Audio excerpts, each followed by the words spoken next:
Test, test, test. Snap, snap, snap. That's just getting so when later on because the audio and the Pack video. like a snap, like the clapboard. Yeah, that's all it is. It's just so then the audio on that and then the audio on that, I just line them up. So in February, out for your birthday, I'll get you a clapboard. Oh, I thought you were gonna get me the clap. Like, No, I set never me had. up with somebody with the I clap. never had. Oh, I could that I could do. I just never had it myself, so I can't. I can't give it to you. No, But find someone with it. that's actually easy. In the last couple of years, I guess New Brunswick has been known for that. We're We come for the scenic routes. We stay for the gonorrhea, which is chlamydia. I know it's chlamydia. Clap is chlamydia, right?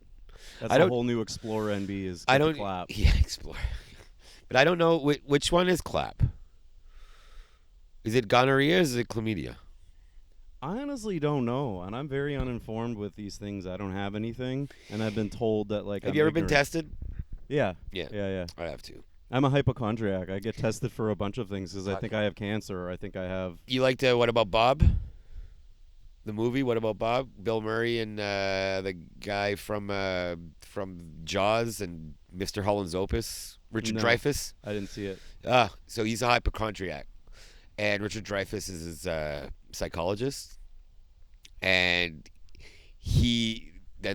Richard Dreyfuss goes on vacation with his family, but like right before like his last patient, it's the first time he sees Bill Murray, kind of thing.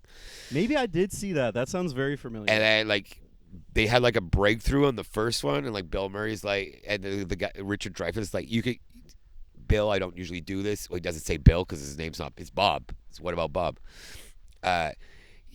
They had like a breakthrough on the first like meeting. Well, I don't know what you call it. No, it's not a meeting. It's a session, I guess. And he kind of ends by saying, "Bob, you can I don't do this to many people. Here's like my personal number." Mm-hmm.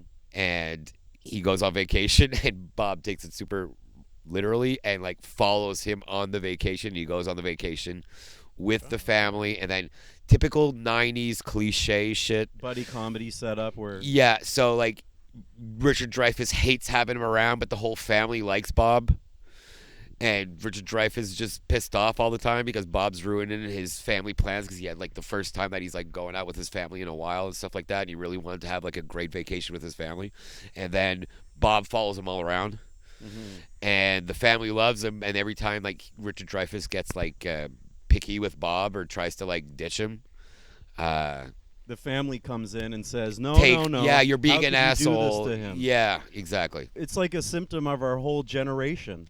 That's why people take friendships and exploit them and go way too far with them, is because they were raised on movies like that to think that people are gonna go out of their way for you, and then the lady's freaking out because the guy won't let her cut in line, and he's like, "I was in line first, lady. I don't care if you picked 4 things. I have 100, and I'm going first." That happened last night at the washroom. I was mine, like when I gave the tickets to you to Yeah. and I wanted to go to the washroom. I was in the line. I didn't know there was a line because it was not well done. Like it wasn't like, and then it's like these young teenagers just cut the line, and the guy in front of me was super pissed. And you should have just looked at him and be like, "I'm actually going in to use the washroom. Do cocaine over there, pal."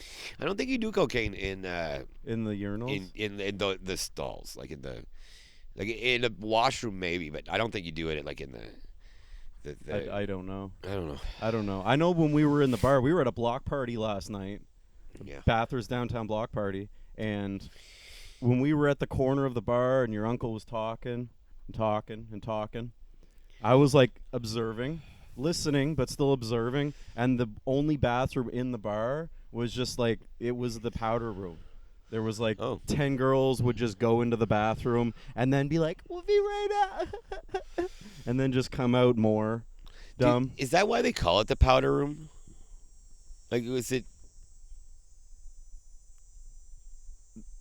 I don't know. You know, as a kid, I was naive and thought it was like the makeup, Yeah. the powder room, but that makes a lot more sense because, Like in the time of like the Louis, like the old French people that used to have like the white makeup.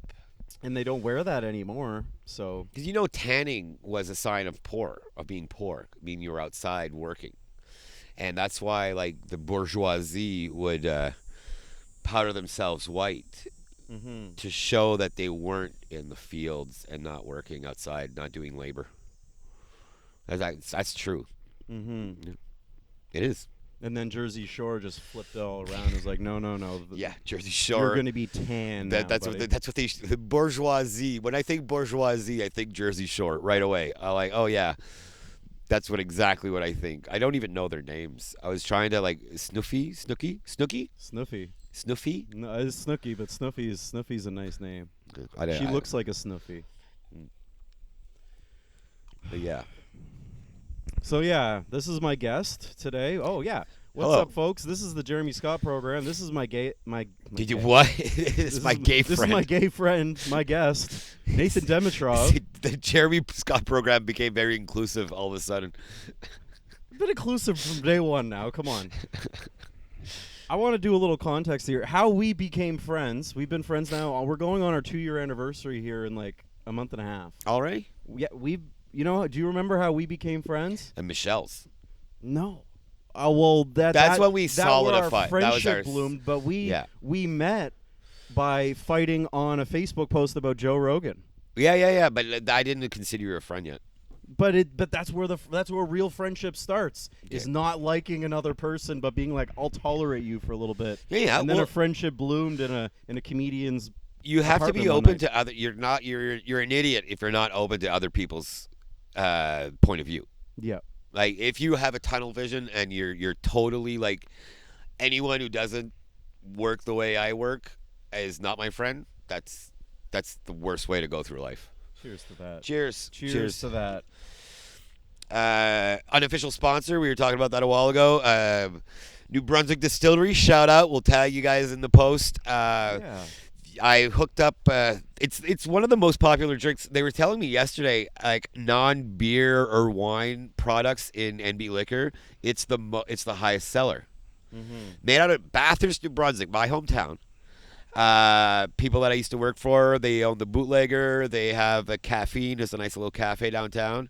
And they started a distillery, and it's great. It's a great product. I'm not a fan of lemonade. I to think they start got off. child laborers putting the labels on. It looks pretty, but the drinks are good. They spend way more time on the drinks than the labels. Kids don't Here's want to to that. work in Bathurst. They don't actually, because kids don't want to work in Bathurst. Literally, it's tough to find. Even the McDonald's seem to be like 30 plus Yeah. working in there. That was my first job. That McDonald's. That McDonald's, home of the McFlurry. One of the last McDonald's that actually had the pizza. Yeah. A little fun fact. And Jeremy tested it last night if they still sold it, but they didn't. And the guy was like, "No, it was a legend though. But they have pizza bites now. That's a good first step. They have the pizza bites, the Italian. Something that's really funny. So I saw on the internet. This is not my point of view. I would like to copyright infringement. It's not my point of view. You know how they have like the international meals right now? They have like the German thing, the Italian pizza bites, the Japanese teriyaki chicken. Those are all the Axis in World War II. Everyone, all the international meals they have right now were all the bad guys in World War II. Depending, unless you were from there and believe that it's not the bad guys, they were the good guys. But you know, history kind of place is written by the winners. So they were the Axis. Belgium, Italy, Japan, and Germany. I was forgetting the most important one. But I don't know Belgium though. I don't think Belgium was actually in No, the bad they were guys. just playing with their little wooden shoes. But France had the Gestapo. Like they had like the German sympathizers, Nazi sympathizers. Mm-hmm. Something like They that. shaved their heads afterwards. Yeah, they Shamed were- those ladies. Mm. That's it. If you're ever like, hey, ladies, you know, they want a good guy. No, if the Nazis roll into town, they'll go with them. No, Yeah. women are great. I love women. But yeah, so they're selling that, and it was a good time, And Bathurst has been great. We're at camping Youghall. To put you guys in context, we had a comedy show. Yeah, Youghall Campground. Youghall Campground. There was good times. Yeah, we had a really good time. It was supposed to be a 16-plus show, and as the show's starting, I was just like, there's like 15 7-year-olds in the audience. Yeah. And luckily Brad Rice came out and talked about science and stuff, and they're like, okay, let's just go ride bikes around, which saved me because I was headlining the show, Yep. and I'm sitting there having a panic attack. Like, how do I do any of this in front of 7-year-old children and not go to hell? Yeah, I know. They all left. And They we all had left. stopped at Four Rivers before. Mhm. Four Rivers, the owner of Four Rivers is actually our Minister of Finance, Minister of something else, of Energy, and the Deputy Premier of New Brunswick. Is that just a theme now in New Brunswick? Is like politicians and ex-politicians, they just own like breweries and comedy clubs and diners and I guess, but he was a small business. He is one of the best politicians that I've known. He's a great guy. He was the in charge of the airport, all the airports of the northern New Brunswick, which there's the Bathurst one, but there's a little one in Charlotte and there's a little one in Tracadie. He was paved fields, basically. yeah, well, yeah, exactly, and he was on the foundation of the hospital foundation, and he's a small business owner, so he understands all the realities of northern New Brunswick. Maybe the next guest on the Jeremy Scott program. He'd probably say yes. See if he wants to come out to This Might Be Funny and do a 2-minute set. Oh no, he's not that funny. No. He's a good golfer though. You get him on a golf course. Golf. You have some clubs. I saw them when we were at your apartment. Yeah. Do you partake in the sport? I only played once this summer, but I got back into it. When I was young, I used to golf a lot. Gowan Bray here in Bathurst. Also, I'm a big Bathurst pusher. I love pushing. Gowan Bray is like one of the 3 top courses in the one we passed by on the way here to Youghall. Yeah, Youghall. Youghall.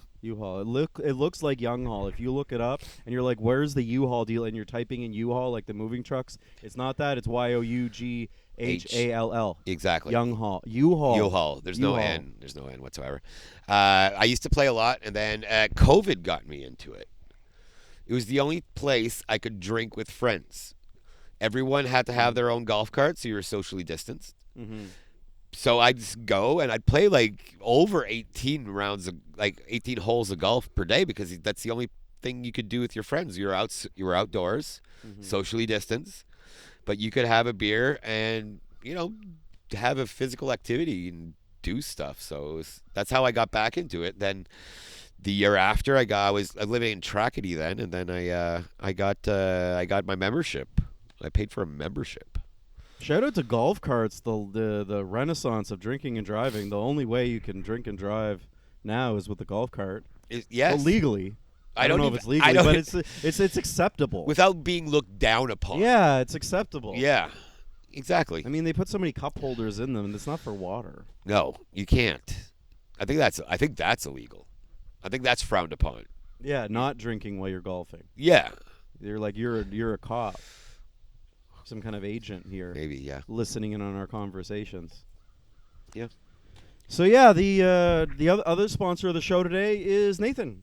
Setting up this show, the reason why I got to headline this campground show. It was your first headline. How did it feel? It felt good. I swear to God, I was so naive. I thought a year ago that I was ready to headline a show. And last night I realized how just dumb and wrong I was. Last night I felt just ready enough to headline a campground show. It was good. It feels good. Good. I felt good. I left the stage with mixed feelings, and then about 30 minutes later, I just felt happy with it. You got to be happy with your decisions and not reminisce and go forward. Yeah, well, that was. I had a good discussion with Brad Rice, and Brad was saying, I think Jeremy's ready to headline, and I said, yeah, you know what, I think so too, because when we were wondering what the lineup would be and stuff, that Brad and I had like an apartheid. Like a side It discussion. wasn't in the group chat. It was a side group chat. Well, no, it was just 2 people. So just it wasn't 2 a group. people, yeah. Just a normal chat. And Brad said, I think Jeremy's ready to headline. And I said, you know what? I think that's a great. He even said, I'll host if I want. I'm like, no, Brad, you're not going to host. It's fine. But You're a great host, Nathan. You hosted that great. You got on stage and you have like a bunch of little kids up there, and you just went up there and did it. Yeah, I said poop instead of shit.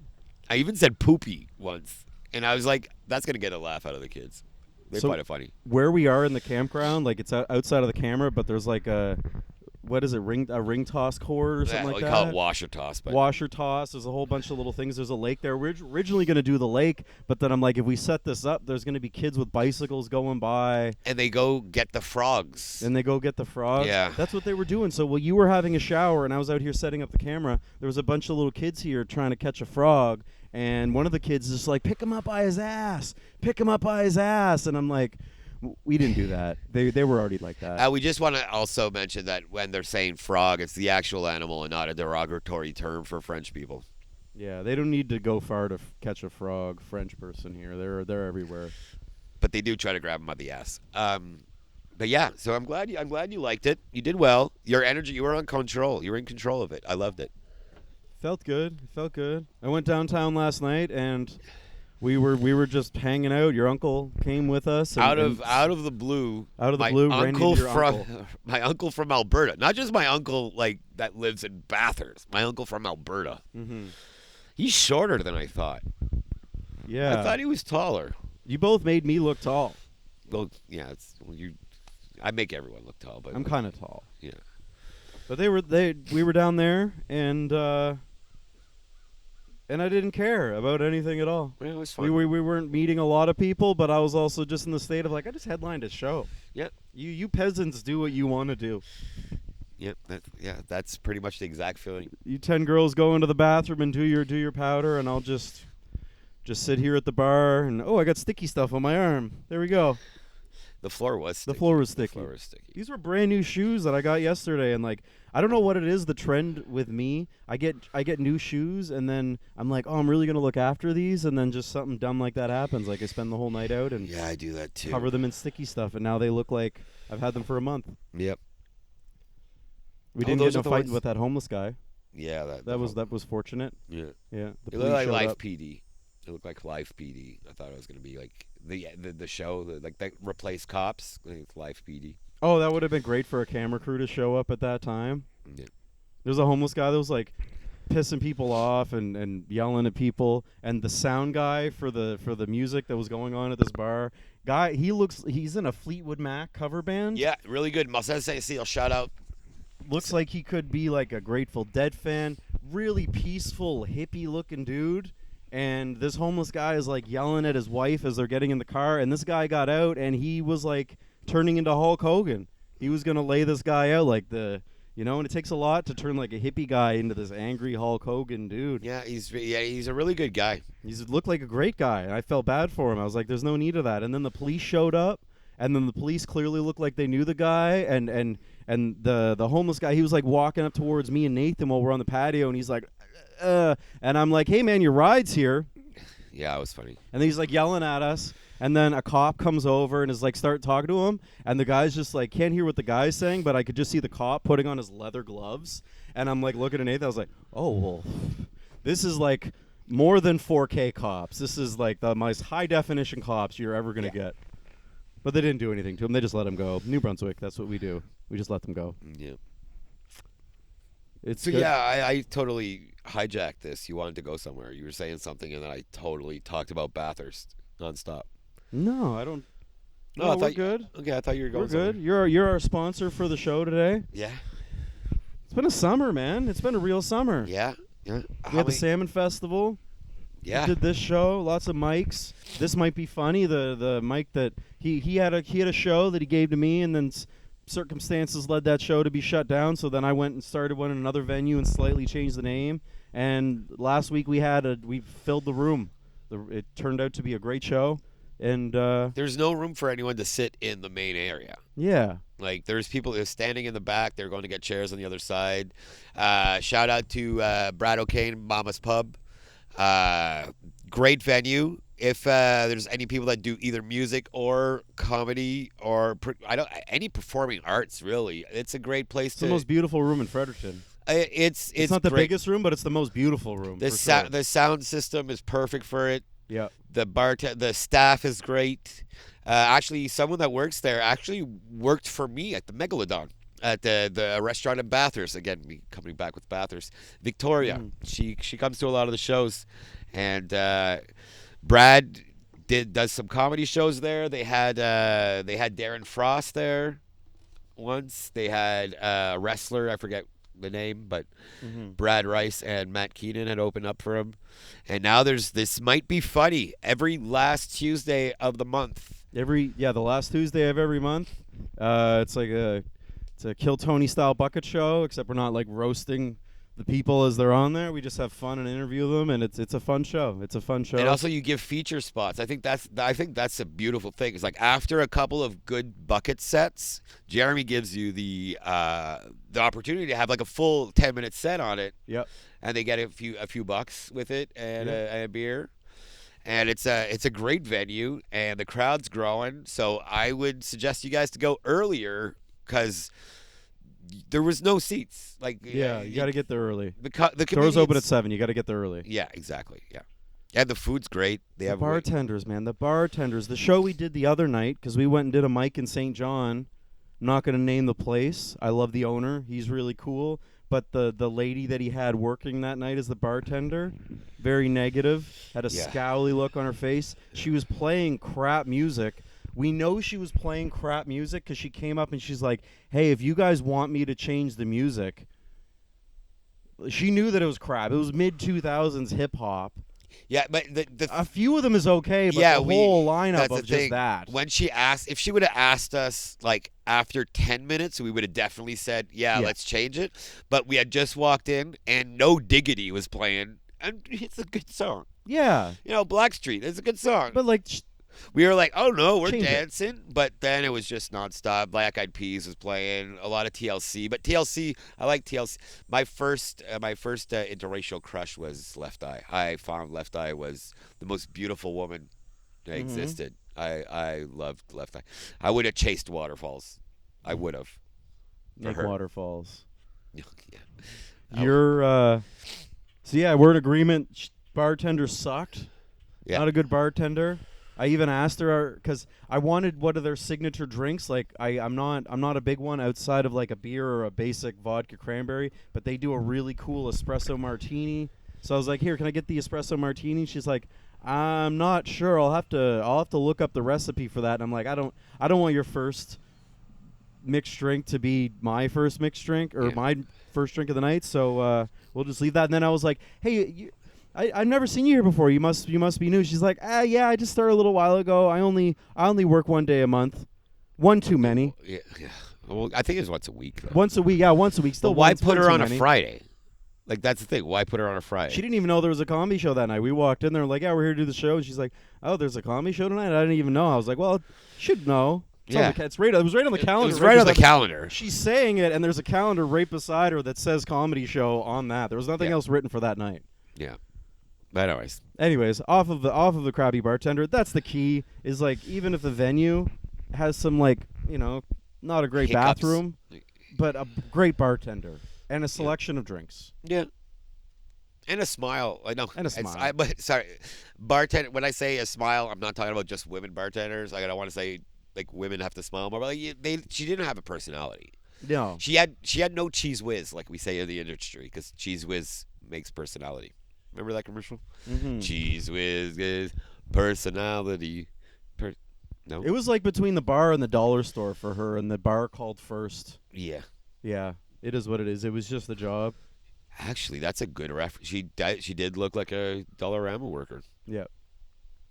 And the attitude, like I never expect the Dollarama worker to have a smile. Yeah, But if you're exactly. serving alcohol, I didn't tip. I tipped her once. The Oh. first drink I gave her a $2 tip, and then the rest of the night, no tip. My passive aggressive way of being like, and it was just cans that I was ordering anyways. Yeah, like yeah. she's just taking out of there and give it to there, but it's just like, Yeah. maybe it'll be like she asked the owner like, why am I not getting tips? And the owner's like, well, are you smiling? Do you know Oh, what's going on that night? And when we say smiling, it's not just physically. It's not just the physical smile. It's the emotion of smiling. Like it's you know you could smile and still be an asshole. Like look at the Joker in Batman. Yeah. Like, you know he smile. He's an asshole. He's not the greatest person. I wouldn't want the Joker to be my bartender. Even without the smile, like we see those like bartenders that almost have like a resting bitch face. Like They have a Lurch. good attitude. Remember Lurch in Adam's Family? Yeah. It was lurchy. It was like lurchy. Yeah. Yeah. She was lurching. Yeah. I know how to make the drinks. Know how to make the drinks. Yeah. Key to bartending. She had to YouTube how to open the can. Like, She's like, am I supposed to whack the top of it here? Why is this little metal thing? I know they make wheelchairs out of these, but why don't they just make the wheelchairs and not even use these? yeah, You know, we just whack the top of it. exactly. The weather's come around. Yeah. The weather's come around. The heat waves are done. We're just in the perfect summer weather now. Well, we're up north though. It might be super hot in Fredericton, Moncton, and stuff. I want to move up here, man. It's beautiful. Northern New Brunswick. The McDonald's here, whenever I go to the McDonald's, it's normal. The people are just normal. They're like, Yeah. I'll get the Big Mac and the Coca-Cola with the fries. Down south you go, like Southern New Brunswick, they have like respirators on. They're literally having their last breath and ordering 4 Big Macs. Well, that's what happens, I think, when you have more than one McDonald's in a city. Like you have the good one and the bad one and the sketchy one. Like on Prospect in Fredericton, it's the first time I'd seen it. You have the code to get in the bathroom on your receipt. Oh, that's They, clever. They don't want to let just anyone go and use the washroom. But I wanted to use the washroom before I had to order. That's fair. Why you don't want to go get you're not taking your food into the bathroom. Yeah. And you're not going to rush through. So yeah, that's not. But they take 15 minutes or 20 minutes to get your food there anyway. So you get the receipt, go use the bathroom, and come out. You still go have a smoke, do whatever you want to do. Yeah, exactly. You got time. Yeah. It's like being the waiting list. It's like Price is Right. You know, you have your number, then they call you in, and then you're running. You're like, hey, you're like, oh yeah, everyone congratulates you because your McDouble's ready. Yeah. Then there's no meat. Then you have to wait in line to tell them that there's no meat in your burger. I hate that. I hate fast food in general. Every time I go to Tim Hortons and I need a coffee and there's a line around the block, and I'm just like, we deserve the aliens or the asteroid, whatever gets us at this point. I don't like drive-thrus. No, I like going in. And even when I'm gonna eat, unless I'm on the road, unless I'm driving somewhere, if I'm going for lunch, I'm gonna sit in the restaurant. Yep. I'm not. Why am I gonna eat in my car? They get you with the drive-thru. You were saying this yesterday that you go to Tim Hortons or any of these places now, and they just ignore you if you go inside. They don't even bother with you. They're so fixated on the drive-thru, and you'll see the car in the drive-thru line at the door, and then you're going in there, and there's nobody ahead of you, and then you see them getting their order at the window, and then finally the person looks over and is just like, "Do you need something?" Well, do you know why? You know why? I worked at McDonald's, so I'll give you guys a scoop. Okay, so because you can calculate, because once you have you take the order, the number comes up, it goes in order, and then it goes in waiting, and then it goes in served. Yep. Head office sees those stats from the computer, so they want to even exit out before they even give it to you. Once the order is ready, and because they want a time from order, placed, handed out, end. Yep. So but you can go and you can exit out first.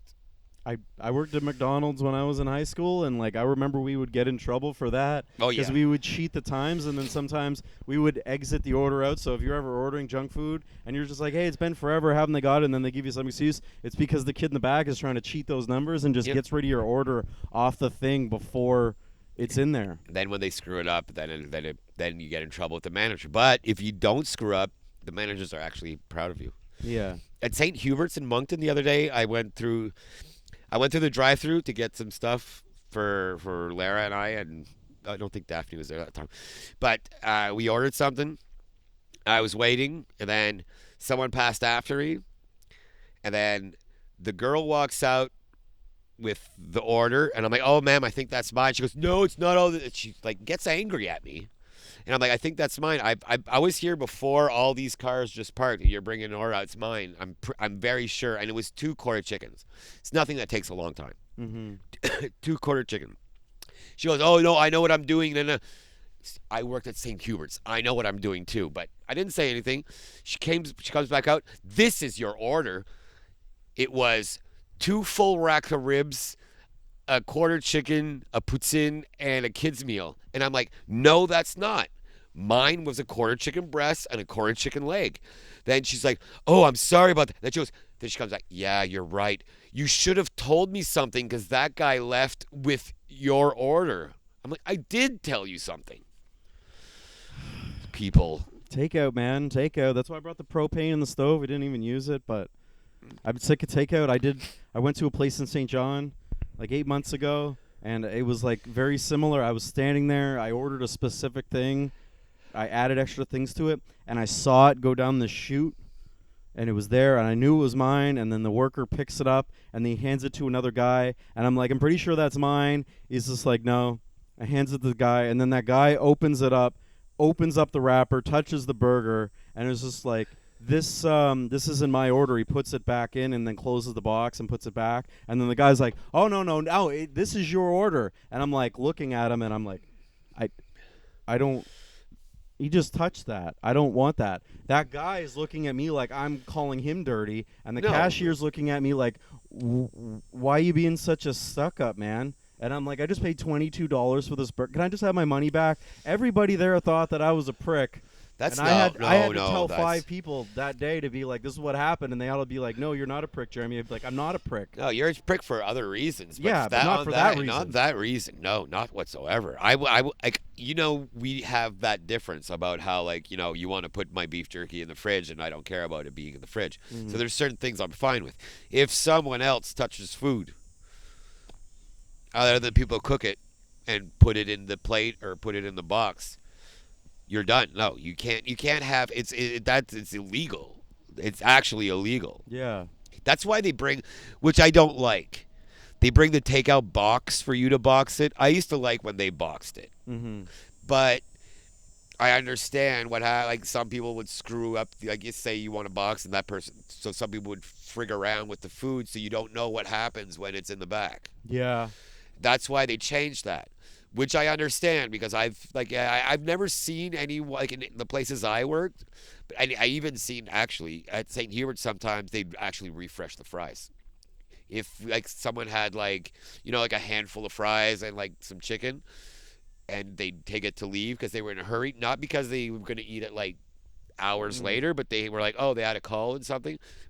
At the St. Hubert's in Moncton, we'd actually sometimes like throw out those fries, put in like the same amount of new fries. That's nice. Well, it's fries. Like the cost price on fries is not. I got a shit once because I was a very funny waiter, and the guy said like he ordered a quarter chicken with just a little fries. I don't want like a full portion.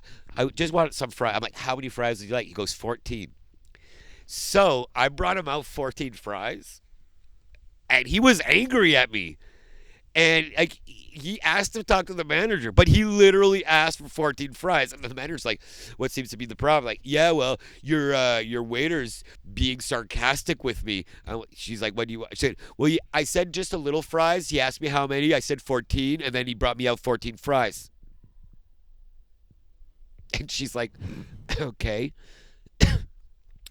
we can give you more fries." Like, but like literally he said 14. I thought, you know what? I'm going to give him 14 fries. Exactly what he asked for. The kitchen staff on it was hilarious, especially because kitchen staff are always stoned. If you're watching this in Nigeria right now or somewhere and you got some weird phone device, these are the problems that we have in New Brunswick. Yeah. And we don't have doctors, but also it's just like the takeout guy not being what we want them to be. Yeah. Looking back on it, actually, the guy who touched my sandwich, I'm pretty sure he was like way cleaner than whoever was in the back making the burger too. So it's like there's a perception of that too. Like I bet because he looked like he had a good job, probably washes his hands multiple times a day. The guy I didn't even know who the guy in the back was. The guy in the back could have been a Mongoloid. Where it was just like my burger was cleaner because this guy touched it and took some of the germs away from the burger. He absorbed it. Some of the. But I have to say, I worked at a lot in the service industry a lot until I was 35, and then at 35 I got pissed off after drunk people. But then you took up stand-up comedy. Yeah. I took it up a little bit. It was more of a hobby. I was taking it less serious back then. We can tell off the drunk people. Exactly. There. But I have to say, most of the kitchens I've worked in really follow the Wemyss really follow all the guidelines. Like, other than the jungle gyms that is now closed in Moncton, I'm not afraid. I wouldn't have, if it wasn't closed, I probably wouldn't have mentioned it. But other than that, I have to say the St. Hubert's guidelines were great. The McDonald's in Bathurst was great. Bull Key, like most of the bars I worked in, it was the Dooley's in Caracat, very, very strict and very, very online on the sanitary. I have to, because Hopefully. there's horror stories. There's horror stories. I'll give you one. I'll give you a horror story. Oh. I was just in college, and there was a culinary arts program going on, and there was a guy in that program that I would run into in the washroom all the time. Never wash his hands. He would leave the stall and walk right out with his little culinary outfit on. You know, in the subways, they have it written on, like, in Braille. All employees must wash hands. They have the sign, and then it's in Braille on the bottom. And then in my head, it's like, the Braille subway artist that went to wash their hands. They forgot to wash their hands, and on the way out, they're like, oh shit, I didn't wash my hands. But they're putting pee on the Braille. Pee and shit on the Braille. But no, the whole washing the hands thing, I always feel embarrassed for other people when I go to the washroom. Like, and someone comes in and doesn't wash their hands on their way out. Like, I judge. Like, I'm like, and I'm like, I saw you, and now we're going back in the restaurant. Yeah. And then, like, I see him eating his fries. That's fine. You're doing it to yourself, you know? But when I see him feed the fries to his baby, yeah, that's where I'm like, dude, He's putting them in his girlfriend's mouth, and she's, like, sucking his fingers, and you're just like... you're like, dude, this is Dairy Queen. Why are you doing this? Yeah. Oh. You like pooping in public? I've pooped in the woods a few times. No, in public, like in a public washroom. Yeah, I'm a weirdo. I do the whole, like, toilet paper thing. I line the seat. I make it feel like your grandmother's toilet seat with, like, the big cushion on, and I sit on, and, like, it's bad when I really have to go, and, like, I get the whole thing on, but then a little bit of it starts to fall into the bowl, and then it all collapses in, and then, like, damn it, I have to start again, and then I plug the toilet. Because I don't flush it, I just poop on top of the pile that I already made, and then I flush it and it backs up. Is that why you have a toilet seat in your car? Like, you just bring your toilet seat yourself, like, to places? I saw the toilet seat in your trunk. Like, it's a joke. He didn't bite. I could do that. Just bring your own toilet seat. It'd be like, then I'd have to wash that, and then it's just, I'd be walking through with it. I have no problem pooping in public. I just feel bad when someone else is pooping and they fart and I hear them. I kind of wait for them to finish, even if I'm done. I wait for them to finish and then leave and hopefully wash their hands and get out, because I don't want them to have the eye contact with me after I heard them, like, I leave them the respect. I'm like, you can do it. Go. I'll wait. You know this about me now, but my new way of passive aggressively disrespecting, like, places that have really poor customer service is if they have, like, an isolated bathroom, like, where you can go in and lock the door and nobody else is in there with you, and they just got a toilet and a sink. I use the sink as a urinal, and then the little sink thing turns into a little wiener wash for me. A bidet. A bidet. Instead of a bidet, it's a bidet. That's it. Yeah. No, it's been a fun. I feel like we could do that as a society. Just be like, hey, why don't we just start peeing in the sink? Just saving the water, right? You got all this extra pipe, all this extra stuff, and when, like, people think it's dirty, but when are you ever actually touching the sink? Yeah. You don't touch the sink. You go there, so, like, it's fine. And then you're washing afterwards, so you're washing it out, and then the restaurant staff will be like, well, we'll clean the sink up more. They don't clean the urinals. Yeah, technically, if you pee while the water's running and you pee into the stream, it dilutes right away. It dilutes right away. You're kind of washing it even before it hits the sink. Yeah. Then you can just put the head in there and splash some water on it. Yeah, once you get above 30, you got to keep it clean. Yeah, I got to clean. Well, just the sweat. It gets hot. This is a totally different direction for the Jeremy Scott program now. Yeah, that's what happens when you have the only Acadian Bulgarian comic in the world. I almost lost that title. I almost lost. There's other Bulgarian comics. No. Yes, there's other Acadian Bulgarian. That's very specific. Very specific. I'm sure in Bulgaria there's a whole bunch. Give a little sum up of Acadians for our like viewers in Oh, Florida. you mean you have viewers in Florida? Maybe. So Acadians are the first people who populated Canada. Well, the first 1604, Samuel de Champlain arrived at Ile Sainte Croix.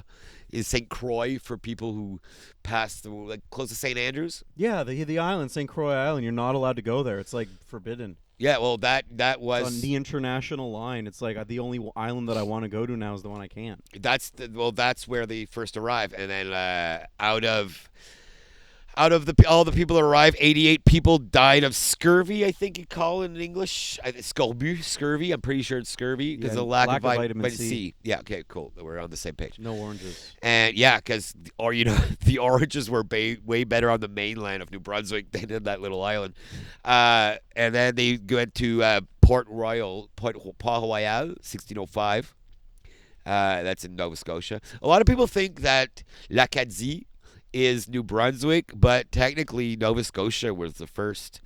But then when they did the expulsion in 1755, they kind of migrated up to New Brunswick and stuff. And the first, well, that's why in Saint John, like it was about the Saint John River, Samuel de Champlain. Yeah. They Saint John was more francophone actually when it started.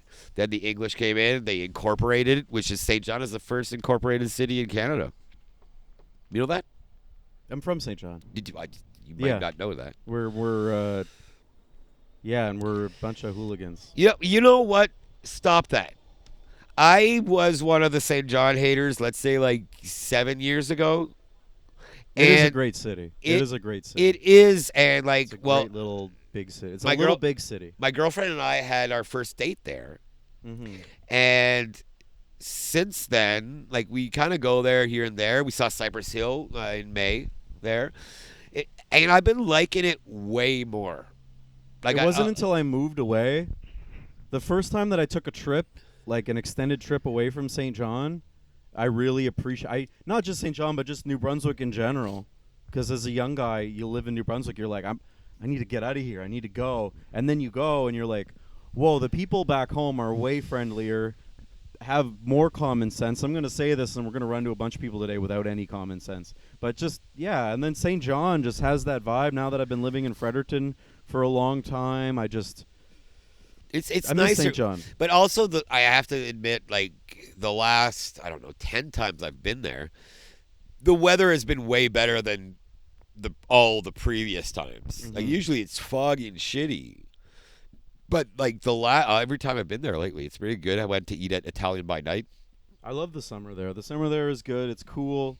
You don't have these excessive heat waves, and even when it is hot, there's a breeze with it. Yeah, you guys, like, during the heat dome or whatever that was like last year or the year before. Is my mic working? There we go. I was on the cable. These things are tough. I didn't see a lot of your green when you talk. No, yeah, it's going. Okay, I just hope we didn't lose that whole thing. No, we got it. Okay. But yeah, St. John is actually really nice. I like it. I love St. John. It's a good city. I'm happy with it. Yeah. I'm happy with it. And people that say things about St. John, I think they suck. You can't diss it until you live it, really. Can I have a lighter from you, my friend? Yeah. We'll have a little smoky smoke. Oh, it's right there in your lap. I'm not reaching there, but Oh yeah. Jeez. I mean, I could. We're close friends. We're almost hell? 2 years now. I'm super dirty. What happened? But yeah, like, you can't really diss anything. Like, you have to live it. It's like a lot of people like, oh no, diss everything and diss nothing. Yeah, I guess live and let live kind of thing. Yeah. But like, I was telling my girlfriend how Brad kind of likes Bathurst. He's like, yeah, I kind of like Bathurst. And then she was like, what, you never been to Bathurst before? I'm like, no. She goes, why? Like, often people down south, Moncton, Fredericton, St. John, they don't they don't come up north. Like they'll go to Caracat for the French culture. They'll go to like Sugarloaf Mountain in Campbellton, maybe Edmonton to go ski during the winter. But there's no reason to push them up there. They're not going to come shopping. No. You know, they're going to come bathroom shopping. If they're going to go to the ocean, they're going to go to Parley. You know, they're going to like they don't have a reason. But I worked in tourism. I've always lived in New Brunswick. Like I've never moved out of New Brunswick. Everyone always asks me, Nathan, why don't you move to Montreal? Like why don't you go to Montreal to do comedy? Like because I started with more French comedy, so like everyone wanted me to move to Montreal because the English comedy scene's not super great in Montreal. Like it's not the best thing in the world. But Montreal doesn't treat the English fairly. No. Not the comedy wise. It's not like they have the Comedy Nest and they have like a couple of other spots and like the big shows work, but like the underground the scene that we have here in New Brunswick doesn't flourish there very well. No. The English scene that we have. Not very much. No. That's more of a Toronto thing. But like the French scene in Toronto sucks also. I get what you're saying. Like I didn't come to northern New Brunswick until COVID. I went to Campbellton to the bike park, and then it just dawned on me. I was like, why have I been neglecting this whole region? The weather's I've never come out. Even when it rains up here, I'm still like happy to be here. I haven't spent a lot of time up here in the winter, but the summers are perfect. I like the smell. I like the smell of being close to the ocean. And not necessarily in a big city. Like St. John, yes, you're close to the ocean, but it still smells like cement and dust and like industrial stuff. Even the homeless up here are still like kind of like classic homeless. The homeless down in Moncton are like Montreal level homeless now. Yeah. But the homeless up here are still classic, just drunk, causing a scene, yelling at people. But the problem is you yell at them. We flipped the guy off on the way out because he was like coming out in the road and he was like going to do a thing, so I had to veer and then give him the finger. Yeah, but the thing is that that's one thing with small towns that happens a lot is that when some homeless are causing too much ruckus, they literally give them a one-way bus ticket to Moncton. You know what helps is like you feel really bad for homeless, and then some piece of shit like last night is out there, and you're like, oh, well, some of you do deserve this. Some of you, it's actually... This is the way. Let the city buy you a tiny home, and then you trash it, and then they'll be like, "Oh, well, that was a bad idea." It's sad. It's sad because, like, I homelessness is a situation that needs to be handled with more care. Like, we're doing more than what we're doing. We're doing like a joke about that because we met an asshole yesterday, but like most of them, it's not a choice. Most like it's not a fun situation, They and should like be in a home. There's a lot of addiction problems. Like we don't want to seem insensitive to the situation. We're mostly like I'm insensitive. I'm tired of it, to be honest with you. After you have your car broken into, your kids don't want to go out for bike rides in the evenings anymore because they don't want to see The Walking Dead. They like it on TV. They don't like it in real life. So yeah, I'm a little jaded to it. I get it. I get that there's isolated people in bad situations, and then there's just a bunch of drug addicts that need help. That need mental help. They don't need a heroin pass. See, for me, it's the other way around. That's why I got to see the chairs? Yeah, yes, because you're Republican, I'm Democrat. I'm not a Republican. But it's like you a just cool said the right and the left here. We're debating homelessness. This is where we're going with it. But lock them all up. But in Canada, you're liberal. I'm conservative. I'm talking about the colors. I'm talking about the color of the chair. I'm not talking about our point of view. When I said that, I am on the right now. No, you're on the left of me. You're on my left. Angle, I'm on the right. People watching this, I'm on the right and you're on the left. But for us, you're on the left, I'm on the right. And that's the nuance of life. So don't just judge, because from your perspective, you see one thing. From our perspective, we see it a different way. It's all perspective. It's all exactly. Actually, I'm glad you brought that up. It's all about perspectives. Like for me, it's the law of the 20/80. So like we talk about that in marketing and in anything. 20% of the people are going to ruin it for the other 80%. That's true. And like Karens. Okay, let's pretend. Let's use the metaphor of Karens. So like, I can be more specific if we don't want to be vague. The trucker convoy, 80% of those people just wanted us to have more freedom, and then a few little oddballs made it out to be that, and then everybody focused on the oddballs, like some guy putting a swastika on something. They're like, this is the whole movie. It's like, actually, most of those people are just like, I just don't like the government, which I think everybody can get on the side of. yeah, Fuck them. I'm not. Yeah, there's a lot of perspectives to be studied on that. There's a lot of shit that the government screwed up, but there is no handbook. Like, I'm gonna do this example. I am a big hater, excuse me, of Blaine Higgs. Yeah, I'm a huge hater of Blaine Higgs. He doesn't have a lot of supporters. That's the former premier of New Brunswick. For, He looked for like the a people in turtle. Florida, He looked like Mitch McConnell. He looked like Mitch McConnell's brother. not a fan of Blaine Higgs No, at all. But we agree. something we're going to disagree about.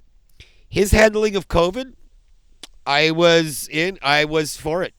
Yeah. I was for, and I know a lot of people are going to be pissed off that listen to this podcast. Actually, I know one person specifically that listens to the podcast that will not like this. I was fine with the masks. I was fine with social distancing. I actually loved the arrows in the grocery stores because For a little bit, the order was nice. I liked the gap. I like the gap. When you were waiting at the cash register, I did enjoy the gap in the lineup, because before that, and even now, I don't need your pushing me with your cart isn't getting me through the checkout faster. Getting hit on your ankle by a shopping cart hurts. It hurts more. It's like, we're just here getting diabetes, man. Slow it down. You'll be fine. But I liked his handling of that, and also we'll give him two other compliments to Blaine Higgs. And he was part of the core party who were anti-francophone and stuff. So I really dislike him. He's tall. That's a compliment. I always thought he was short. He looked short on Oh TV. no, he's taller than you. Oh, He's a he's a monster. a tall turtle. He's tall, and also when he goes off script on when he's doing like speeches and stuff, he's kind of funny. He actually, when he opened the Fundy Way Park Trail or Fundy Trail Parkway, you know that road you can go from through the national park and drive and see. Yeah. I was there for the official opening. He was doing his speech. It kind of sucked, and then he'd go off script and kind of do 2-3 little things. It was actually very funny. But Blaine Higgs, this might be funny. You might want to be on that. Okay, I will keep the audio going in a picture. We just ran out of memory space. Oh. I didn't prep for that very well. I should have cleared that memory card beforehand. Do we know we'll just It just clicked right now. Okay, it just cool. Clicked right now. So then cool. Then we'll Is take it a time small... to wrap that up. Well, no. We didn't even touch. I don't even think we started. I just want to do a little rip on that. Former premier looked like a turtle. New premier, she looks like Winnie the Pooh. She's short. She's short, and she has like a short. Winnie the Pooh face. She's smart though. Is she smart? She's a smart cookie. She's a smart cookie, Winnie the Pooh. And why am I even looking at the camera? It's not even filming anymore. Yeah, I know. But I think this is intermission. The intermission. We could take a little break here, and I can actually clear a few things off that memory card, and we can get back to a video. Yeah, I think so. Yeah, let's get back to a video. We're just gonna take a little pause break here and get right back to the show. This is the Jeremy Scott program. We had a technical failure. I've been recording with this camera too much, so the audio or the video element disappeared there for a moment. So we took a little break. Nathan had to violently shit in the bathroom, but I got it all out of you. I wish that was a joke. I wish it was a joke. Too. I wish that was a joke, and I could have went oh, that's funny, but he's right. He's right. I think it was all the matzo sticks. They were good matzo sticks. They were great matzo sticks. The Youghall Campground, they got a little cookout thing. They gave us chicken wings and matzo sticks after the show. They gave us free food. Not only did we get paid for this show, it had a beautiful cottage to sleep in, and which was awesome because the cottage was right beside the venue. Literally, We had to do good because we were sleeping beside the stage Yeah. that we were performing at. And like there was no, and I'm sorry, Jeremy, you didn't have a chance to drink and drive yesterday from the venue to the cottage because we were literally we were in the cottage, like not in the cottage, but like just outside the cottage, listening to the other performers. Like we were right there. We were right there. It was great. I loved it. Yeah, I loved it. I appreciate you putting these things together. You run a lot of good shows. You organize that Salmon Festival comedy show great, the one in Campbellton, and you got one coming up now. The Awesome in fall. Fest. The Awesome Fest. The what is it? Awesome Comedy Festival. It's the Northern New Brunswick. It's the first Northern New Brunswick bilingual comedy festival. Where the lighter's right behind you. There's a lighter right behind you right there. I put it there for you. Oh, perfect. Yeah, I'm a good guy. I'm awesome. That's why we call it the Awesome Festival. So, the way the Awesome Festival actually came to fruition, is that a word? Fruition. Okay. I don't know all the words in English.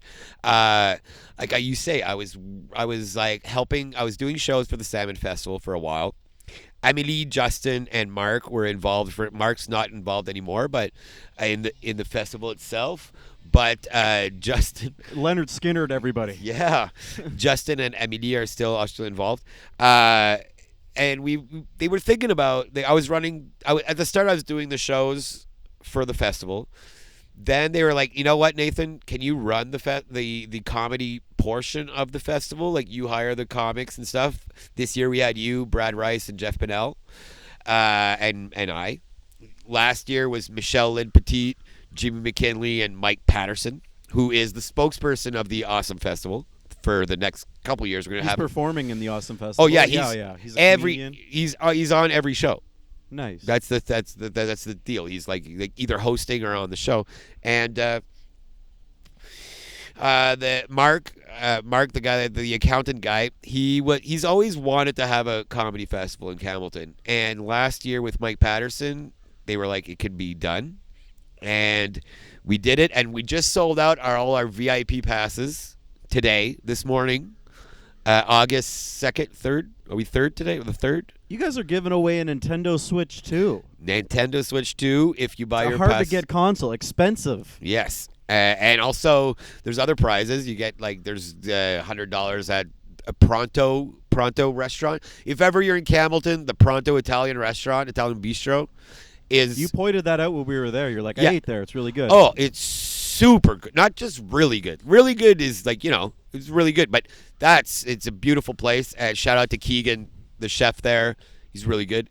Shout out to New Brunswick, Shout out to New guys, Brunswick, yeah. folks. The best province in Canada. Everybody else around the country just dumps on New Brunswick, says we just have trees and a water park. We have personality. We are not. We're like Cheese Whiz. Exactly. And we it's not a drive-through province, New Brunswick. New Brunswick is... How the hell are we Cheese Whiz? Cheese Whiz is disgusting. Yes, but it has personality. It's the commercial from the 80s. Cheese Whiz gives personality. 90s kid, 80s kid. Yeah, my favorite snack is celery and Cheese Whiz. So Okay. I know it's not great, but I love Guy it. with the violent shitting. Favorite snack is Cheese Whiz. And Show's celery. not brought to you by Cheese Whiz. Yes, no, it's not. And That bathroom break was. So and last year with Mike Patterson, the way it went, Michelle killed it, Mike killed it, Jimmy killed it.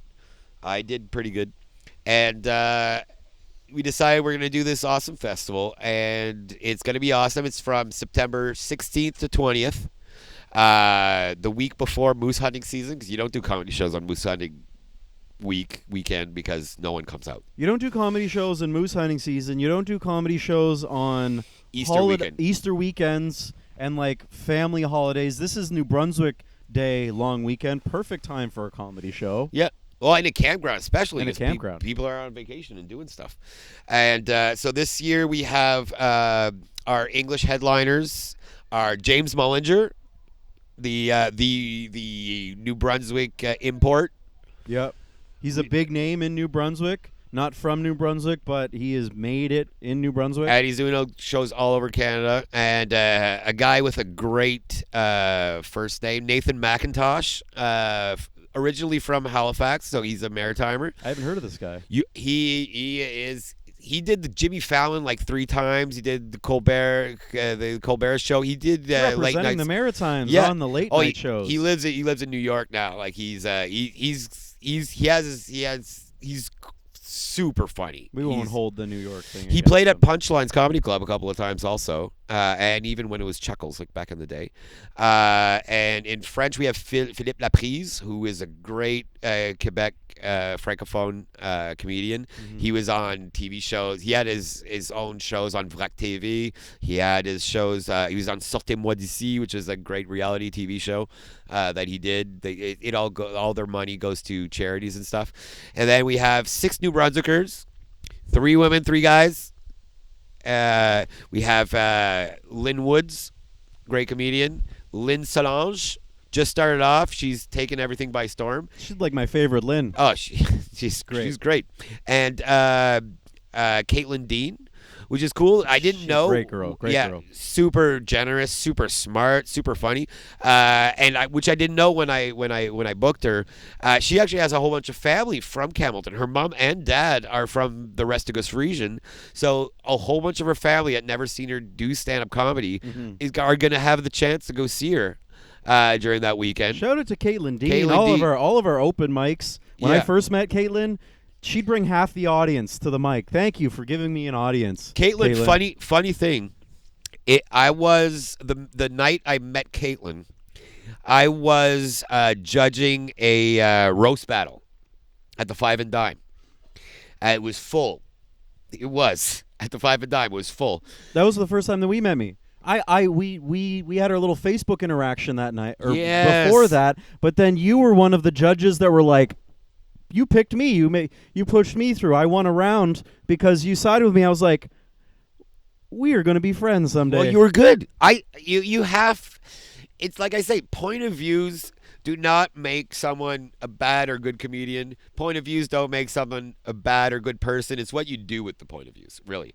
So I was like kind of roasting bomb show style, kind of this maybe, but like at the same time giving compliments and stuff. I think that the panel judges were John Forward, Travis Boyce, and I. I'm pretty sure. Yeah, my first roast. It was the first. That was a big moment for me. That was the first moment that I really was like, I think I could be a comedian. That was the first time I left a mic not feeling like, well, that room didn't like me. Well, it was the first time I actually saw a roast battle, like live, like not like the roast of or whatever, but a roast battle, like seeing it live. I had never done that. And when I was doing little jokes, Caitlin was sitting like the first table there, and I was doing like little like punches, little like digs, and she was like going like you know, like that. Mm-hmm. I appreciate that. Like I'm not laughing out loud, but I'm like, oh yeah. I went to see her after, and I said, "You're smart. Your comedy IQ, because there's comedy IQ. Like that's something that I love. That's why we try to do more shows in New Brunswick, is to actually bring up the comedy IQ of the whole scene, of all the crowds." Yeah. And I said, you know what? Like the fact that you understood and liked those jokes, I think you should try stand-up comedy. She said, actually, I'm doing my first. I signed up for her first like Case of the Mondays when Kai was doing a Wasted Day. Yeah. She said, I'm actually doing my first one like in 2 weeks or a week from now. A little Caitlin Dean origin story here. Yeah. And look at her now. Now she's doing the Awesome Festival. Awesome in Festival. Campbellton, performing for her family and friends. She played at the Comic Sutra. She ran last year's show at the Dooryard Festival in Woodstock. It's Woodstock? Is it Woodstock? Where's Crooked Creek? Crooked Creek, I think it was Woodstock. Yeah, it was in Woodstock. Yeah, and like it's still going up. I guess the show this year they did the Best Western, and it killed it. Brad Rice was there. That was with us yesterday. Kelly Lamrock and Maggie Easty were there, and Michael Miskimen. Is it Easty or Esty? I don't know. It's Esty. It's Esty. Maggie Esty. I think Shout it's out, Maggie. Easty. We don't know each other that well, but I'm sticking up for your name. It's Maggie Esty. No, I think it's Easty because I used to call her Esty, and I said that because Esti Tabarnak, like the French Esti. Okay. And I think that was wrong. I think it's Easty. Anyways, I'm sorry, Maggie. Give us a shout out in the comments, Maggie, and let us know who was right. Is it Esty or is it Easty? And then so she's in the festival, and we're actually doing a Maggie's not in the festival. Caitlin Dean's in the festival. Yeah. Yes, Caitlin. Dean's in the Sorry. festival. Yeah, Maggie will be at one point. I can't get everyone in the fest. If I could, I would have all the comedians on the fucking festival. Mm-hmm. But I can't hire everyone. And we're already thinking like of year 3. We're not even thinking of year 2 yet. We're thinking of year 3. One of the guys, Mark, he wants to have Sean Majumber. Like his goal is to have like a Jerry Seinfeld, a Sean Majumber come to Campbellton, which is good. That would be huge. It would. That would be huge. Campbellton, I'm gonna say it, and I hope I don't offend anyone. Campbellton is literally one of the best comedy crowds in New Brunswick. I agree. Bilingual. I have the most fun up there. They pay to go out and see. Like I say, they support. Our VIP passes are sold out. Our second tier, 30 tickets left, 30 passes left. Hardly any tickets left for the Wednesday shows. We have 2 shows on Wednesday. We have a clean show and a dirty show, an early clean show and late dirty show. There's very limited seats for those. Mm-hmm. On the Thursday night, we have our New Brunswick showcase. So it's Mike Patterson is hosting, and then you have all New Brunswickers on it. I didn't say the guys yet. There's Brian Otter, who Halifax comic. Whoa, he's actually from New Brunswick. He's a Levine actually. His dad was my dad's best friend when they were young, living here in East Bathurst. I didn't know that, but until his dad asked Brian one day. We did a show together, and then he's like, is that Dimitroff Earl's son? And Brian asked me, he's like, is your dad named Earl? I'm like, well, he's dead, but it was, yeah.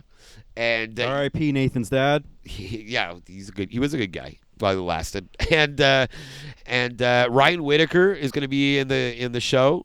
In the festival. Good comic. Won the Hubcap Comedy Festival Rising Star Award. And that's what we're going to do, actually, is we're kind of like partnering up with the Hubcap. So the winner of the Hubcap Comedy contest is going to be in our festival. We're hiring them automatically. Great. It's added value to the prize. And I'm going to be there. And Nathan's going to be there. Of course you're going to be there. You can't not be there. It's a Northern New Brunswick comedy show. This is your ground. They call me the Clowned Prince instead of I know. It was pretty clever when I didn't even come up with that. It was the committee that they're like so because a witty bunch up here. Yeah. Well, Mike is the king of awesome.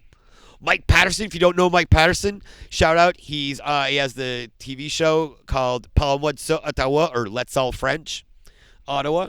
It's on Bell, because Bell is hiring everyone to do shows. Shout out to Jimmy McKinley that has like 17 shows on Bell. And Mike, great guy. We met at the Hubcap Comedy Festival, and it clicked, and he's the craziest, most awesome guy. He's in the movie Prey. The prequel to Predator. Okay. He's the French voice of Keanu Reeves in Toy Story 5 or 4 or whatever. The one that Keanu Reeves is the like Super Dave Osborne guy. Mm-hmm. He's the French version of that, which the guy's English. So he was a Canadian. They decided to have someone speak broken French. It's mind blowing. He was also Santa Claus #2. In a Hallmark movie, and also did a Hallmark Christmas special with Joey McIntyre from New Kids on the Block. There's so much New Brunswick talent that just gets out there, gets on But he's television. not from New Brunswick, though. But he's in New Brunswick, so he's... Yeah, he comes a lot. He's a great guy. We've done a whole bunch of tours together here. I hope he comes a lot. He has 2 kids. Oh, he come a few times. Yeah, exactly. Ugh. But yeah, so that festival is gonna be great, and I can't wait to have years and years of it and like pass it on to other people. New comedians and stuff. How do you find the New Brunswick comedy scene? Like, there's a lot of new comedians coming up and stuff. Like, there's new talent. Boston, yeah. Boston was just on This Might Be Funny. He's funny. He's a talent. He's gonna be something. 5-6 shows. 5-6 shows, and he can go with the best of them right now. Killed it. great. There's so many Sophia- new comedians that I Sophia- don't feel like a new comedian anymore in this scene. And you've only been doing it for like 2.5 years two now. 2.5 years. Yeah. It's crazy. But there was a lot of people that were there when I started, and most of them are still there. But then so many people have come along since, and then it just keeps growing. Like, I feel like obviously it's in a boom. I wanted to start doing stand-up comedy when I was in middle school, but I signed up for a talent show when I was at a drama fest. And then I met a girl, and we just went back to the dorm and made out for 3 hours, and I didn't even go do the stand-up. And then I kept saying for years and years I was going to do it, and then COVID happened. And then I was like, oh, I'll give up on that. And I was like, that's when I thought of the Jeremy Scott program. Took forever to even start that. Procrastinator. Whatever. But then I started doing stand-up in like 2023. What was your first show? You said Broken Record? Yeah, there was a little bar in St. John called Broken Record. It was It wasn't even a comedy show. It was St. just John an or open mic Fredericton? in Fredericton. Oh, It you was said St. John. it was oh yeah, it was in Fredericton. Yeah, it was a Broken Record in Fredericton. It's closed down now, but they had like a music open mic, and I didn't even have Facebook. I didn't know where any comedy shows were. There is a comedy club, Punchlines. I reached out to the owner, and she's like, "Yeah, we don't do amateur nights." Fair enough. It's a beautiful club. They Punchlines. Support Punchlines. best club in New Brunswick. It needs to be supported more. Shout out to Julie and Dale. They bring out they bring out grade A comedy. They bring it to New Brunswick. Grade A comedy, and they have like local. It's never a bad show there. It's never a bad show. I've never seen a bad show. It's worth your. It's and worth the layout tickets. is beautiful. The It way looks it's like made. a real club. It's a Yeah. It's a real comedy club. It can compete with any of the ones in New York and in Halifax and Toronto. Like, it's a real club. And they give to the community because they hired New Brunswick most of the time. New Brunswick openers. Sometimes like the talent bring in like an opener or whatever. Yep. And also they let the comics come in for free, which I find is like a good way for us to learn. Like if I learned a lot by just going to some going to shows shows. at Punchlines and seeing like real working comedians come. Yeah. So. And I'd like to shout out to the comedians from outside that like bring in like other people like like Lisa Baker, Darren Frost, who like support, like they bring in other people because we did shows with Darren, but then you had Darren at Mama's after, right? With the show. I opened for Darren in Florenceville, and then I did a collaboration with him for This Might Be Funny, where he was like the best comedian on that open mic will get a spot to open for him. And then I got to perform on that show, but it was at the same venue at Mama's Pub. Yeah, and then you had Charest was the opener, and he just started a new mic in Yeah. Fredericton also at the Ma Cafe or something like Ma that. Cafe. It used to be Cinnamon Cafe, now it's Ma Cafe. We need comedy. We need comedy mics. They don't just happen on their own. They take like a comedian wanting the scene to flourish. Yeah, and we need all the different specters of shows. The specters, does that work? Yeah, we have lots of spectrums, but they need to get on stage. Yes, but you need like the open mics, you need the feature shows, you need like the professional shows, you need the headline shows. Like there's all different kind of shows, and you need them all, and the festivals. Mm-hmm. That's one thing I used to like get. That's why I started the Awesome Festival, and like before I had the Festival Rien in Caracat, which was a French comedy festival. If you couldn't tell by the name, it was a French comedy festival. French comedy festival. But we need. That's something that I was not happy with a lot of festivals, other than the Salmon Festival. They bring in these comics from the exterior, and they bring their openers, and there's no New Brunswick people on these festivals. Like you have the Festival de la Patate at whatever, I don't know, like the Potato Festival, whatever. They bring in like a big name, and they don't have any New Brunswick talent on it. I think festivals, if you want to bring a headliner from New York or Quebec or Ontario or like anywhere else, have a New Brunswicker open. There's no reason not to. Like, New Brunswick is one of the smallest provinces. There are smaller ones. Popular, yeah. But like for the size of New Brunswick, the amount of talent in this is unreal. The amount of like talented actors and musicians. It's like a common trope of New Brunswick is just there's so many unpaid talented people here. And but also a lot of comics accept not being paid, so it doesn't help people asking for money. Stop doing comedy shows for nothing. Okay? Stop charging too much for comedy there they go. Stop charging too much for comedy shows that are open mics, and also stop doing comedy shows for nothing and then being like, why are we not getting paid for any comedy shows? Because you're putting them on for nothing. Yeah, well, you can't go to a normal, unless you're like putting your finishes touches on if you have a big show coming up and you want to like polish it, that's okay. Yep. But also comics have to not do their grade A material at an open mic. Yeah, you got to be doing new stuff. You can't just be going and doing the hits, because then you're never going to get better. And you're also selling our art short, because why is somebody going to go to a pay what you can show and then see ticketed shows in the same city for $20 or $25 or $35 and then be like, why would I go pay for that when I could just go down to the local pub and see that same material for free? And give all my change in my pockets, which I don't have change. And they don't pay. Exactly. But I was having. You taught me that. You taught me the shit sandwich method. Yeah. For a comedian, when I go to open mics, because he taught me this, I'll start with a good bit, and then all my new stuff, and then try to finish with a good bit. But I have the mic is to get the new material. You make sure the bread's good. So then when these shows come up, a show that people are paying to see, and they want the good stuff, I've polished that material, and it's ready for the main stage. Yeah, exactly. I was having a good discussion with Liam Patrick McNamara he was asking me about how the pre-COVID and post-COVID scene. That was interesting. It was an interesting. I'm a post-COVID comedian, and I hear legends and stories, but I wasn't there. I don't know. There's a lot of new people popping up post-COVID quicker than they were pre-COVID. You'd have pre-COVID, there's someone who would start and they'd slowly get in and would be part of the scene. Slowly. I didn't do any English shows before 2016, 2017. But post-COVID, people are popping up becoming overnight stars.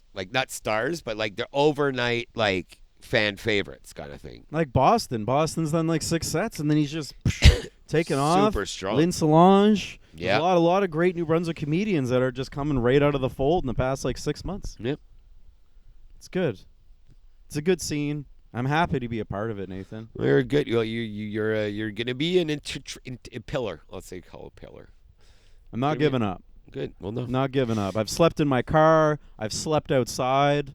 And then now there's times that I get to stay in a hotel or a beautiful cabin.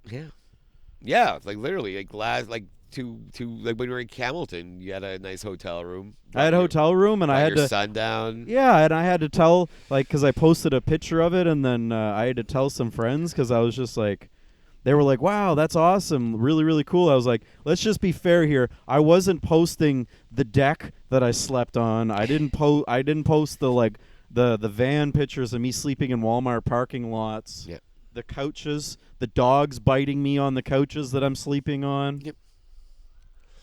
It's a journey.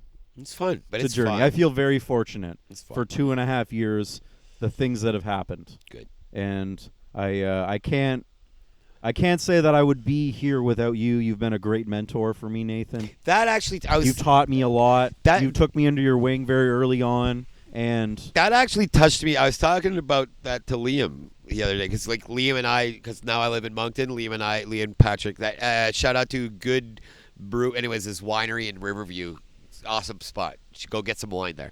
Got some good conversations, and we were talking about that. I said that you had said that I was mentor and stuff, and I'm like, it's touching. I feel awkward about it because that's not what I aim to be. But if that is helping in your growth, I'm not gonna say I'm not gonna not. But I have people that when I see on stage, I'm like, damn, they have something. There's something they have something they can't let go of it. And if I can, when I say stuff, it's take it or leave it. If it helps, great. If it doesn't help, forget about it. David Miles Holland Hall was one of those first people that I seen on stage. I was like, damn, that kid's funny. for me, David, I guess he's like almost 30 or something like that. He's like 29. In my head, David still is 19. Yeah. And he'll always be 19. He has a youthful, just Yeah. integral youthful. He'll start aging at 70. Yeah. He was coming to shows at the studio too, and I was like, people aren't appreciating his comedy enough. That's funny. That's funny. People aren't laughing, but that's funny. Mm-hmm. And like sometimes I see like there's people that pass, and I'm like, that person, and you have that. The comedy scene needs people like you because comedians constantly gauge their material off of these isolated pockets of drunk people, and sometimes we'll write off a joke just because this one room didn't laugh at it, but then a person like you who has a comedy IQ will come and say, no, that was funny, offer some advice on tweaking it, or just straight up just say, no, that is funny, don't throw that bit away, try that in other rooms, and then we do it, and then it works, and then we're like, I wouldn't have done that without a person like you. But sometimes there's something that, why am I hitting my bad knee? There's sometimes there's a joke that comes out, and you're like, there's something there. Mm-hmm. And if you try it once and it doesn't work, doesn't matter. And that's where I started to get kind of better. Is like I would have like a bad show, and I would be down on myself, and I'd be like, oh, I'm gonna quit comedy. I'm never doing comedy again. Fuck that. Like, and this is even before English. I was just on the French side, but I kind of like let go. If it went as I wanted, not the reaction that I got, but if I did what I wanted to do, I'm gonna keep on doing it. Mm-hmm. Like there's a show, I'm not gonna say where it was. There's hardly anyone, but I did the work, and it was all new stuff. Actually, it was half full. You were actually on the show in St. John. My jokes did not really work. I didn't get the laughs that I usually get, but they were all new jokes. Mm-hmm. But it gave me the direction of how it was a workout. Like, you know, like you go to the gym for the first time. The dinner theater venue. Yes. You go, you do a workout. You go to the gym for the first time, but you do the workout, and you're better now that you did that one workout. You do the second workout, you do the third workout, and then you get better and better. I did that workout. I did a training. I did a practice. Like you practice it as a sport. You're not playing a game. You didn't win or lose. You practiced it. You went forward. That's what you have to do.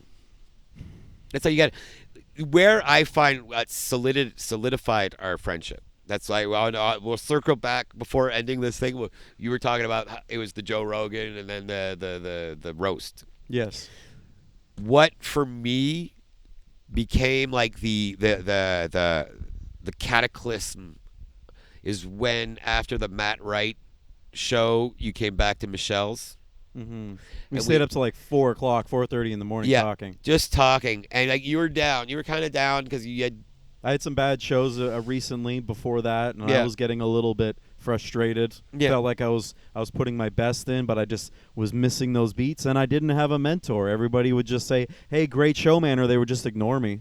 But you were there with real advice. Well, because I saw what I saw, like when you're on the couch, like I know exactly where I was sitting, where you were sitting, where Michelle was sitting, and Sébastien Doiron in the corner.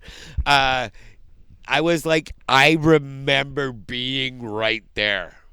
I remember saying, fuck it, I'm quitting. I'm never doing comedy again. I'm leaving. I'm gonna, work at Staples, kind of thing. I fuck it. And I was like, and I found you funny before. Like, it's not as if I didn't find you funny. And it was like, oh man, like that, like losing Jeremy Scott on the New Brunswick scene would suck. Thank you. And I was like, you can't get down on yourself because, one, if you have fun. For me, like the people, like Alistair is a new guy on the scene. He has something and he has fun. Ghislain Cormier, Ghislain Cormier from Bouctouche. He does English and French.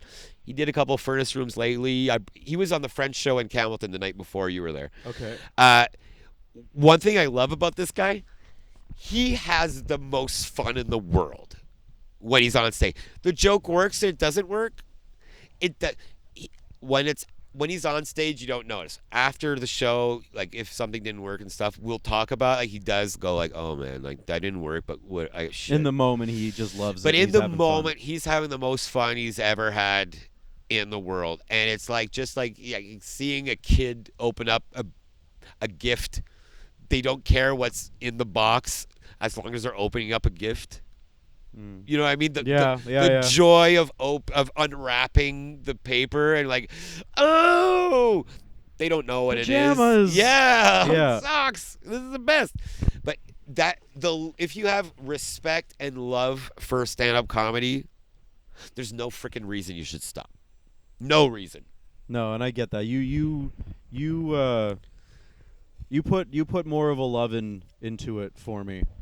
Because for me, I was just so focused on the end result and just pushing through to that. And you really made me appreciate the little mics, the moments. That was my first moment that time with you and Michelle on the couch and Sebastian sitting in the corner. That was my first like after a comedy show sitting around talking with comedians, and that's like a fundamental thing that I was missing out of the whole thing. That's the best part. That's the best part. Sorry, I'm sorry. The driving up to a show and then hanging out after a show. That's the best part of yes, okay, you could have like a standing ovation and people like laughing at all your jokes. The best part is hanging out with the comedians, meeting new people, when I started stand-up comedy. There was a festival here called the Train d'Humour in Petit Rocher, and it was in Bathurst for a while. Petit Rocher means small roach. It doesn't. It means small rock. Yeah, yeah. There's actually 3 rocks, but it's a long story. Yeah. But I was hanging. I'd never done stand-up comedy. I did improv, like the French improv, which is not like Whose Line. It's like an actual game. Like people vote which team was the best and stuff. Mm-hmm. And I did it. 2 TV shows, and this guy that was running the festival was like, "Hey, next year, do you want to do this comedy festival? You get $300. We're gonna pay your booze and your hotel room and your food." I'm like, "Yeah, all you have to do is 2 shows, 10 minutes." Like, okay, cool. My first ones were like internet jokes, like I had imitations and like stupid shit. Like it wasn't good. But after, I'm hanging out with Mike Ward, which. Not maybe in the English community, but he fought against for the freedom of speech. He got sued by a handicapped kid. By the mom. I hung out with him and like other comedians after the show, and I'm sitting around a campfire with like Pierre Bruno Rivard, and like these are all Quebecers because like I started in French, and we're riffing off each other. We're talking about our experiences. They're talking about how they like when they went to Val d'Or up in northern Quebec, and there was only skidoos at the show, and then this other time where they booked the tickets for St. John's instead of St. John, and they had a wrong venue, and they're all talking about life things, and I'm like, these are my people. This is what I want my friends to be. I don't want to be the jock. I don't want to be. These are the people, the misfits, the island of misfit toys, and like having the stupid stories and all that. These are the people. The most beautiful thing about the comedy scene is really the before the show, the after show. Like I'm sure, like last year, Crystal Beach was friggin' awesome, which was at the same time we weren't able to do it this year because we had the camping show. I'm sure they had a great time up there. Shout out to Michelle Lynn Petit. One of the best in New Brunswick also, and the mama bear, super supportive of everyone. Super great lady. You and Michelle, there's a lot of people that I'd have to say, John Forward for saving me and getting me out of just doing music open mics and tells me like get a Facebook, you need to get into shows. Michelle, you. Brad Rice, there's too many names to just sit here and riff off, but I used to focus on the negatives and focus on the people that were detracting from me, and now I just focus on the good friends. I didn't have any of that. When I started, I was like one of the first francophones in New Brunswick to kind of like get. There wasn't even a scene. There was no scene in French, and I was living up north, and so I don't know about the scene in like down south, like because like there's the old school, like Neil Mundell. Deborah Steves, Donna Ray Gibbs. Like that's the old school. Like I only knew Neil later on, but like I didn't know about it. Like the Hubcap Comedy Festival started in 2000 or 2021 or something like that. 2001 or something like that. I didn't know about that shit. I didn't have anyone to like. I had those Quebecers and sometimes going on tour. Mm-hmm. One of the funniest things that, not the funniest, but the thing that made me respect comedy. I used to go and tape my bullet points on the stage before the show. I'd have like an 8x11. Kind of like my little card that I always take up with me. Yeah, Just but a little cue. I'd tape it on. I was at the Capitol Theater doing a French tour with Stéphane Poirier, Charlie Pupp, and Billy Tellier. Billy Tellier, who still does a lot of radio and stand-up comedy and stuff. He was hosting in the Capitol Theater. Big theater, Moncton. Yeah. People who don't know, the people in Florida and stuff, it's a big theater. And he goes, and I was like, I had written my first bit. Like, I was not doing internet jokes anymore. Like, it was actually, like, written stuff about cats. My big chunk was about cats. And he was hosting. He did his opening bit. He grabbed a piece of paper, crumpled it up, came out. He introduced me, came off stage, says, "It's going to go well, man. Have fun. Just don't do your bit about cats." And that's when... That was a kick in the butt for you to get you going. Yeah, yeah. Wow. I literally call him, like, every time it's his birthday and stuff, he's the worst good guy in the world or the best bad guy in the world. Like, he's either really bad at being nice or really good at being bad. But that's what kind of taught me how to, like, don't bring your notes on stage. Work in your thing. Put bullet points. Write it down, but don't bring it on. Write it down. Then when you write your whole bit, then put bullets. Like yesterday before the show, like I was hosting, I had like four stuff to do, 4 things between each comedian, and I just repeat myself. I was like, cops. That was the last one. So it was like fear. Hey. No, c'est bon. Merci. Thank you. Thank you. They're trying to sell us 50-50. The 50-50 at this fucking campground was $1,270. I might put in for that. You know, well, we're not going to be here when they pick it. Oh, well, yeah. That was more than we got paid last night. It was actually very close, but it was more than we got paid. That was good. Anyways, so I would repeat the bullets, and then you have it in your head, and you just fucking do it. I'm going to get there. It's gonna be a short term thing. And soon I'll be going up without my bullets. I was doing bullets is not too bad, but like I was doing it since 2000. Like I'm almost going on freaking 20 years. Like I'm on 18 since I started, but like when I started it was once a year. Then like the second year I was doing it like 3 times a year, and the third time I was doing it like 4 times a year. So like there wasn't as many shows. You slipped in. You got a toe in the water.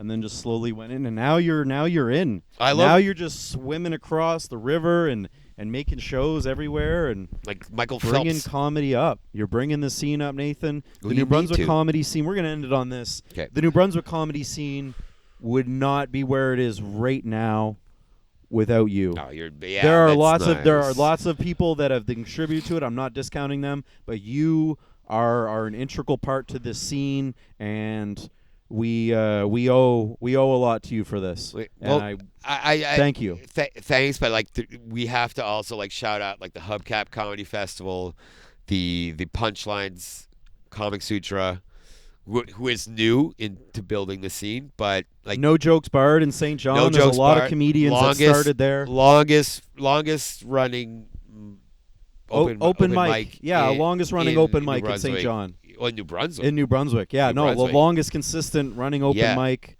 Exactly. Thank you, John Not Forward. always at the same venue, but always, yeah, John Ford. There's other, like, New Maritime is doing great in taking in shows, and they have an open mic. In Miramichi, that's Miramichi's show. Open mic up north also. I want to shout out to Dusty Ramsbottom, who's running the new show. There's a new open mic here in Bathurst. I've never been, but I met the guy, and he's He's trying to make things move at the Southside Lounge. Shout out to Phil Lafort, who's manager there. Or I don't know if he's manager. I'm giving it. Let's call him a manager. But like, there's a lot of mics. Like, it's not just me. It's a lot of people, a lot of things coming together, making the perfect storm. And like, I find like the Hubcap is a pioneer for me for that. Punchlines. That was Chuckles. That was other things before, and just showing the example of how we should do stuff. You guys taught me a lot, and this might be funny in Fredericton, Mama's Pub. We just had our first big turnout, and it's going to keep going because that's my mentality of starting that show was I had to start out doing music open mics because most of even the comedy shows that I was kind of aware of, you had to know the person, they had to vet you, they had to put you on, and I'm like, I want someone on a whim to be at work and say, I want to do comedy, look it up and see, oh, there's a comedy show at Mama's Pub tonight. I'm going there, and I want them to be able to get on stage and get a mic. And that's it. I have to admit, having that many people in a July open mic, it's not an easy feat. What you did your show at the end of July, it was a collaborative effort. It was the audience. It was the fans. Great. The bar promotes it, which I cannot thank enough Brad Kane for actually putting a poster in his bar, sharing it on his Facebook. It all came together. A plastified poster. A real poster. A real poster. Printed. Like, I don't see that often. Like, I ran shows when I was up north. I had shows in like Campbellton, Bathurst, but a literal plastered poster always there. That's one of the first times I see the support that Brad gives you. And so shout out to Brad. Awesome. Thanks. Shout out to New Brunswick. We got to hit the road. We got to get home. I know you weren't feeling a diner. You're going to go see your grandma, and I'm going to go get a burger. This is the Jeremy Scott program on location at Youghall Campground. The future is going to be fun, guys. Thank you very much. Nathan Dimitroff. Thank you very much for having me. My sweaty hand. Yeah. Great. That's sweaty.